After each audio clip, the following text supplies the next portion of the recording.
राम राम भाइयों, मेरा नाम अरुण कुमार यादव है और मैं कॉम्पिटिटिव एग्जाम के लिए इंग्लिश पढ़ाता हूँ। ठीक है।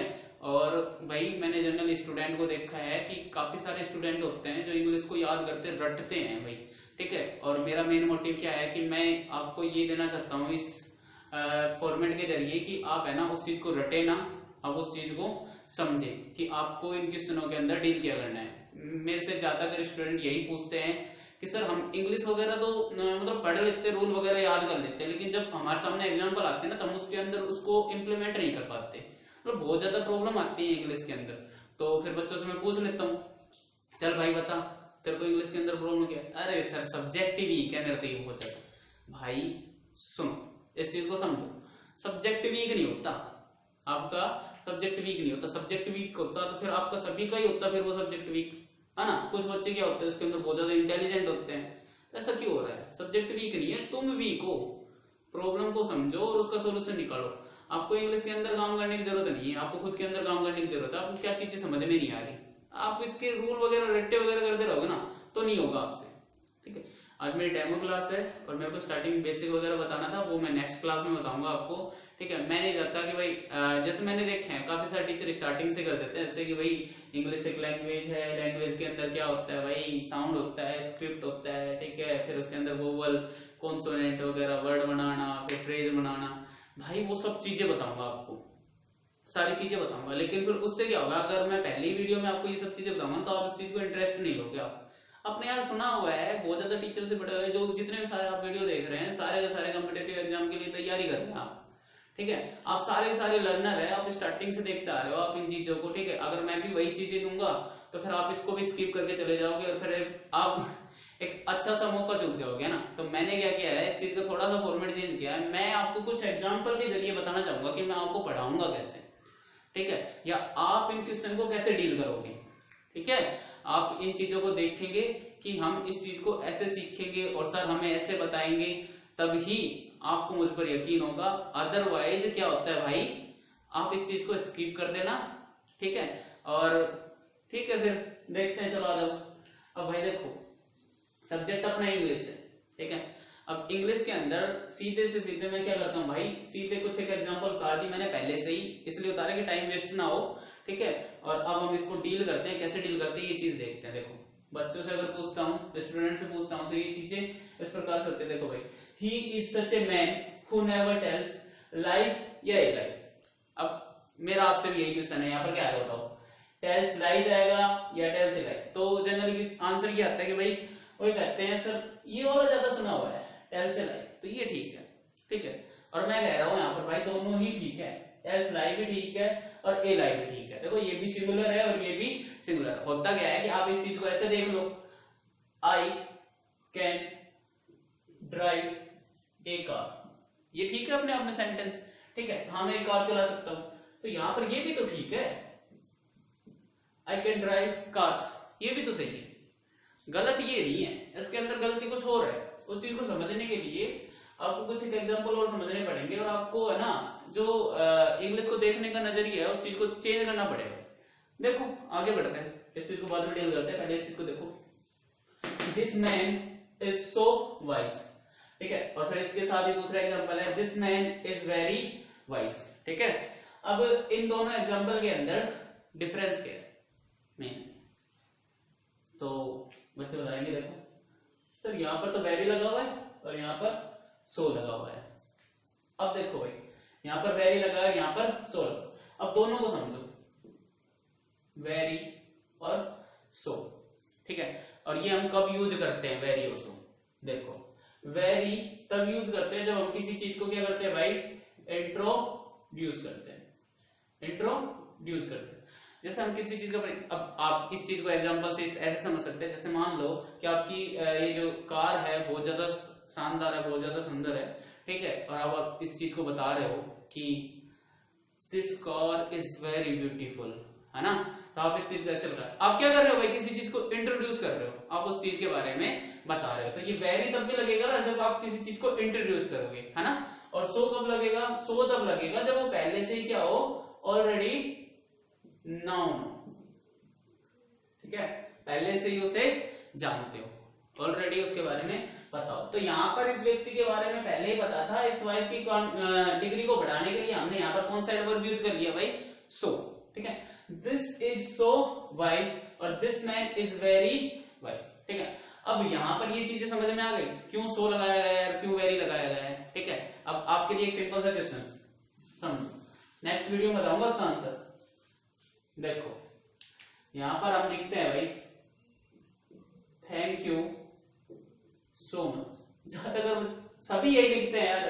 यहां पर देखो एक मैंने लिखा थैंक यू वेरी मच, बताओ भाई कौन सा सही है इसके अंदर। ठीक है, ये आपको बताना है इसके अंदर कौन सा सही। मेरा काम ही है, ये कंफ्यूज करूंगा मैं आपको कि इसके अंदर कौन सा सही है कौन सा गलत है। भाई आसान चीजें बता दूंगा लो मैं। देखो अगर आपको यही चीजें सीखनी है, ही आर या इज माई पेन, ठीक है, बताओ इसके अंदर क्या आएगा भाई, आर गलत है, इज आएगा। अरे बच्चों वाली चीजें भाई, अगर आपको ऐसा लगता है कि भाई हम वही चीजें सीखते हैं जो स्टार्टिंग से सीखते आ रहे थे, तो फिर क्या फायदा। ठीक है, अब आपको मैं कुछ चीजें अलग से बताने वाला हूं जो आपको ना कॉम्पिटिटिव एग्जाम के लिए बहुत ज्यादा हेल्प करेगी। ठीक है, तो यहाँ पर आपको इस चीज के बारे में ढूंढना है। मैं ऐसे डाउट क्लियर भी करूंगा और आपको ना कंफ्यूज भी करूंगा काफी जगह, और आपको वो कंफ्यूजन ठीक है सोल्व करना खुद के तरीके से, या फिर नेक्स्ट वीडियो में आप वो कंफ्यूजन मैं दूर करूंगा। चलो आगे देखो यहाँ पर समझ में आ गया, सो एडवर्ब है, वेरी भी एडवर्ब है। ठीक है, दोनों डिग्री बढ़ाने के काम आते हैं। ठीक है, अब जैसे इसने इस वाइज की डिग्री बढ़ाई है, इसने भी इस वाइज की डिग्री बढ़ाई है। ये कब लगता है, जब हम कोई चीजें क्या करते हैं, किसी को इंट्रोड्यूस करते हैं। और ये कब लगता है, जब हम कोई चीजें क्या करते हैं भाई, पहले से उसके बारे में जानते हैं, बस खाली उसकी डिग्री बढ़ा रहे हैं। ठीक है, तो यहाँ पर ये लगाते हैं। अब एक चीज बताओ, डोंट स्पीक सो फास्ट या वेरी फास्ट, क्या है? डोंट स्पीक सो फास्ट या वेरी फास्ट, क्या है बताओ भाई। देखो समझो, यहां पर सो भी ठीक है और वेरी भी ठीक है। कैसे? कंडीशन के ऊपर। मान लो कोई मेरा भाई है, वो इंटरव्यू के लिए जा रहा है, मैं उसको जानता हूं अच्छे से। ठीक है, मैं बोल रहा हूँ भाई देख एक काम करना, वहां पर ना जोर से बात मत करना, यानी जोर से मत बोलना। ठीक है, बात तो बिल्कुल स्लो स्लो करना। तो फिर मैं क्या बोलूंगा, डोंट स्पीक सो फास्ट या डोंट स्पीक वेरी फास्ट। तो काफी स्टूडेंट्स मेरे को इसमें कहते हैं सर सो आएगा।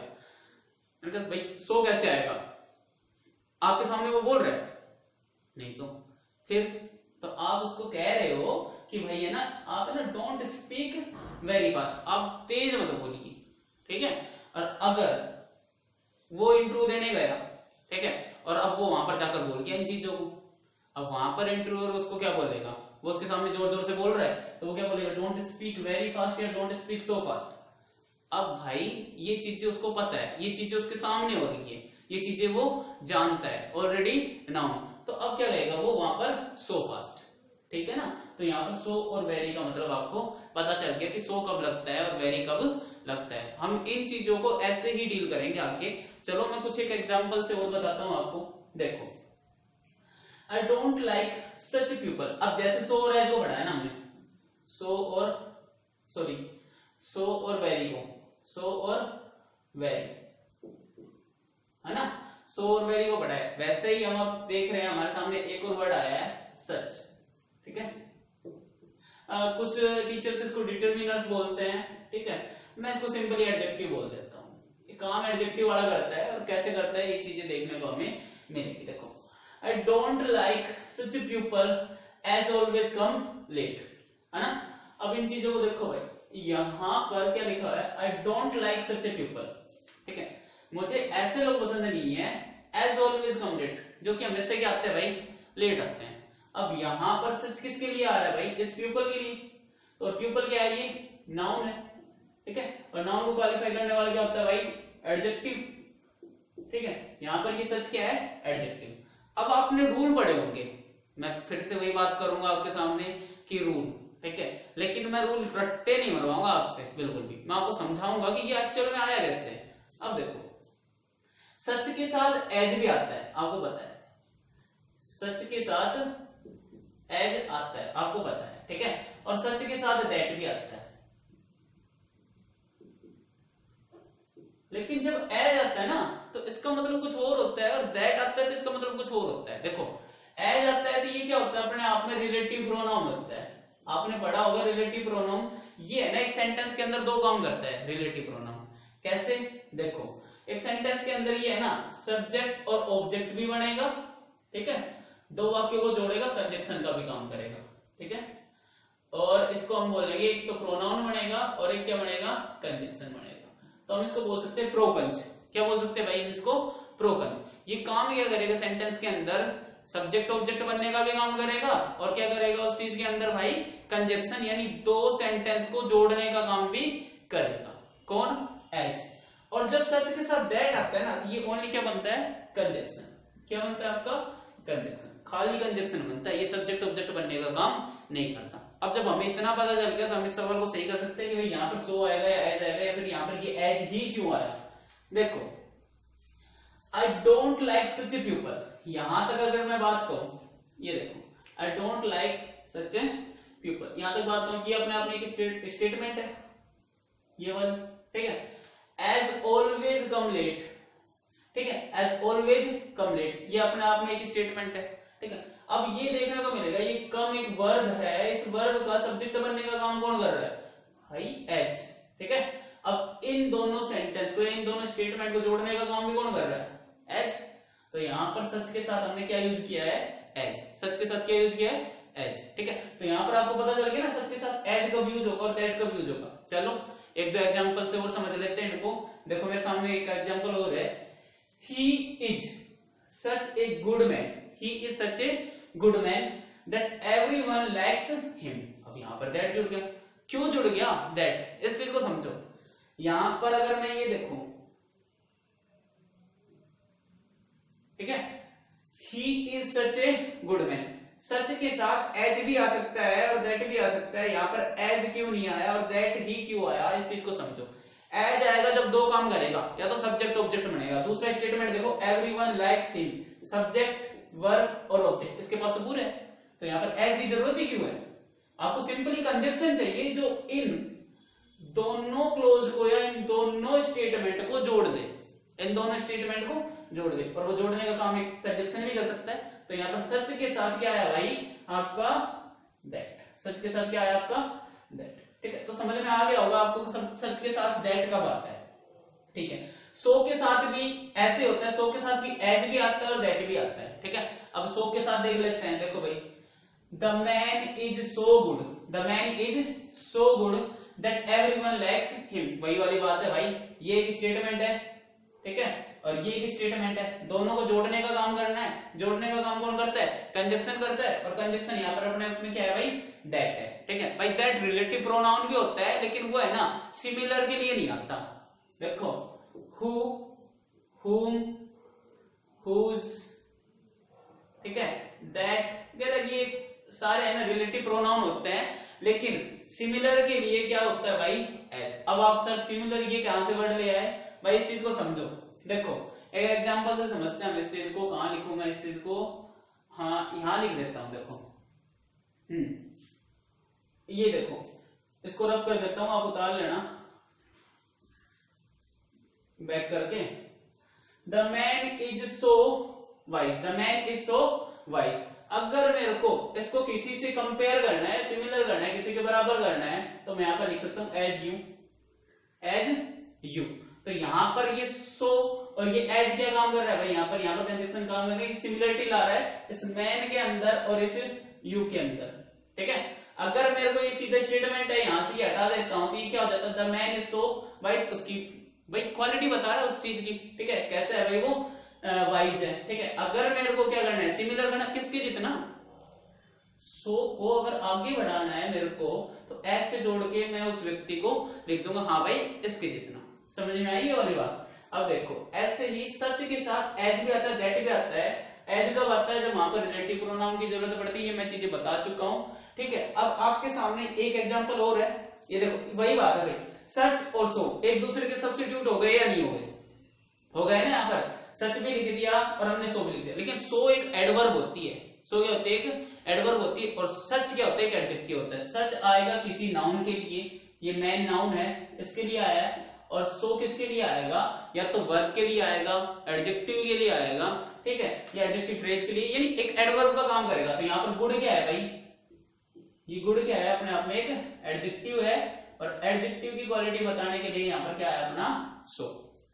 समझ में आई इतनी बात? तो हम चीजों को ऐसे डील करेंगे। अब आपके सामने ये कुछ एक एग्जांपल है, आप इनको समझो कि इसके अंदर सच के साथ क्या आएगा, आपका एज आएगा या दैट आएगा। समझो, it is such a confusing question, it is such a confusing question, confuses even teachers, confuses even teachers. अब आपको देखने को मिल रहा है यहाँ पर, अगर ये बात यहां तक होती तो हम इस चीज को प्रूव नहीं कर सकते थे कि भाई कितना कंफ्यूजिंग है ये। सच को आगे बढ़ाने के लिए उसके लिए हमें क्लोज की जरूरत पड़ेगी।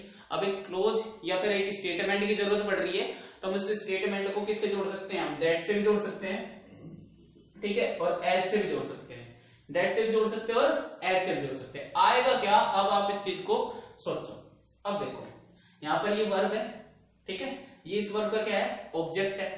बताओ इस वर्ब का सब्जेक्ट क्या है, नहीं है ना, तो सब्जेक्ट बनने का काम कौन करता है अपने आप में, एज, जो सब्जेक्ट और ऑब्जेक्ट बनने का काम भी करता है और कंजक्शन दोनों का काम करता है ये यहाँ पर, ठीक है। तो यहाँ पर ये आएगा, एज आएगा, ना कि दैट आएगा। यहाँ पर देख लो, इसी क्वेश्चन को थोड़ा मैंने चेंज कर दिया।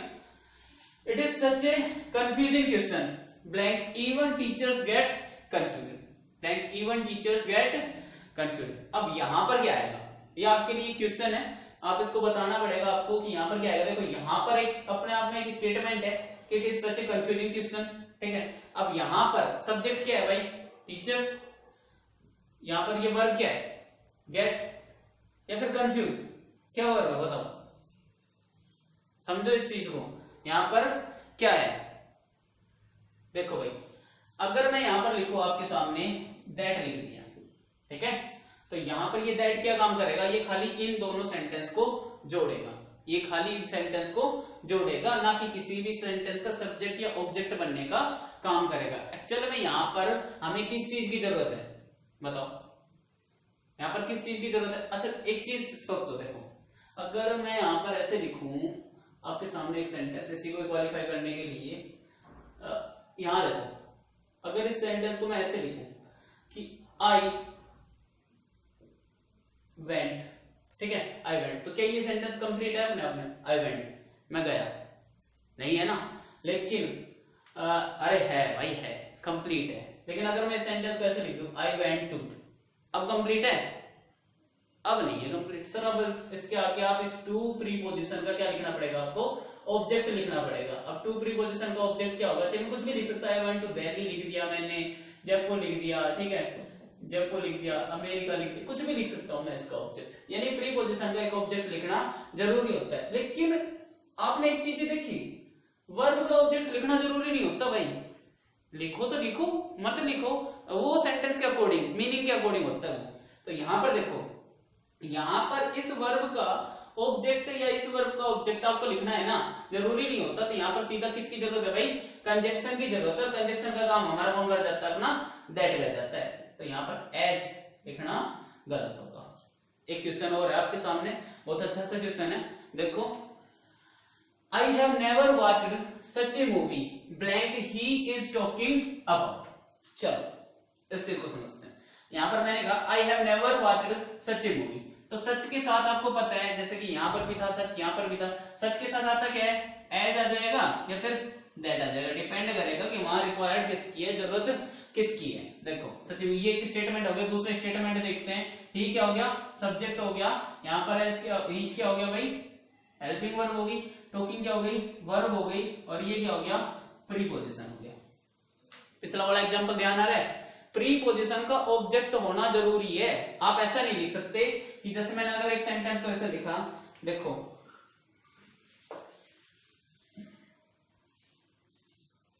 अगर मैंने एक सेंटेंस ऐसा लिखा है कि I cut the rope with, बस इतना नहीं छोड़ सकता मैं, ये कट वर्ब है, इस वर्ब का ये ऑब्जेक्ट हो गया, ये विद प्रीपोजिशन है, और इस प्रीपोजिशन का ऑब्जेक्ट भी तो लिखना पड़ेगा, विद ए नाइफ, है ना। तो क्या लिखना पड़ेगा, इसका भी एक ऑब्जेक्ट लिखना पड़ेगा। आपको ये प्रीपोजिशन अकेले नहीं छोड़नी पड़ेगी, आपको क्या लिखना पड़ेगा, प्रीपोजिशन का ऑब्जेक्ट। अब पता है आपको ऑब्जेक्ट भी चाहिए यहाँ पर एक, ठीक है, यानी एक नाउन चाहिए और उसके साथ क्या चाहिए, एक कंजक्शन, इन चीजों को जोड़ने का। तो आपको पता है ये दोनों काम करने वाला कौन है, वर्ड है भाई अपने पास एज, ना कि दैट। तो यहाँ पर क्या आएगा भाई अपना एज आ जाएगा। क्या आ जाएगा, एज आ जाएगा, ठीक है। अब आपका पहला क्वेश्चन देखो, ही इज सच ए मैन, ठीक है, यहाँ पर सच है, सच के साथ आपको पता है क्या तो आना चाहिए, क्या तो आना चाहिए भाई आपका दैट, या फिर आना चाहिए एज। तो ये हु तो वैसे ही गलत हो गया, हु तो वैसे ही गलत हो गया। तो यहाँ पर क्या आएगा, सच आएगा, दैट आएगा, क्या आएगा, समझ के देखो अब इस चीज को। नेवर टेल्स लाई या ए लाई, इन दोनों में से तो दोनों ही सही है। यहाँ पर गलती क्या हो रही है, स्टेल वर्ब का क्या चाहिए अपने को, सब्जेक्ट। स्टेल वर्ब का क्या चाहिए, सब्जेक्ट। और सब्जेक्ट और कंजक्शन बनने का काम कौन करता है, सच के साथ एज, ना कि दैट। ये दोनों काम कर लेता है भाई। रिलेटिव प्रोनाउन इसीलिए बोलते हैं इसको प्रोकंज, प्रोनाउन भी बनेगा और कंजक्शन भी बनेगा। तो यहाँ पर क्या आएगा भाई अपना मेन गलती क्या है अपनी, एज।